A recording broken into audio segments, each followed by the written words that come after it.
Hello viewer. आज मैं जिस सिरप के बारे में बात कर रहा हूँ ये है एप्सिन। दोस्तों इसका जो फार्मूला है, ये साल्ट है, वो है फेमोटिडीन।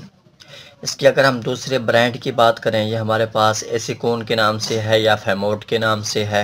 दोस्तों इसको वो मरीज़ इस्तेमाल कर सकते हैं जिनको मैदे में या आंतों में ज़ख़म हैं, या उनको तेज़ाबियत रहती है, या उस मरीज़ को सीने में जलन रहती है।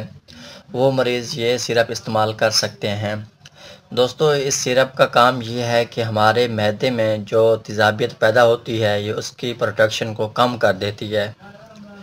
अगर हम बात करें इसकी डोज़ की, तो बेहतर यही है कि आपका जो डॉक्टर है या जो प्रिस्क्राइबर है या जो हेल्थ केयर वर्कर है, वो आपको जितनी एडवाइस करे आप उतनी ही इस्तेमाल करें।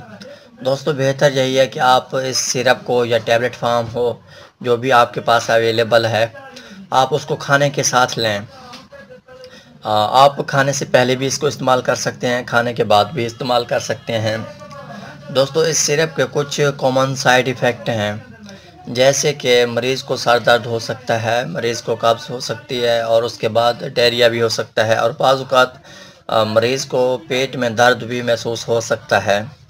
दोस्तों आपको अगर लगे कि आपको कुछ और मसले ज़ाहिर हो रहे हैं जिन्हें नहीं होना चाहिए था, जो साइड इफ़ेक्ट की सूरत में भी हो सकते हैं या एडवर्स इफ़ेक्ट की सूरत में भी हो सकते हैं, तो बेहतर यही है कि आप अपने जो प्रिस्क्राइबर है या जो हेल्थ केयर वर्कर है, आप उनसे रब्ता करके अपना मसला हल कराएं।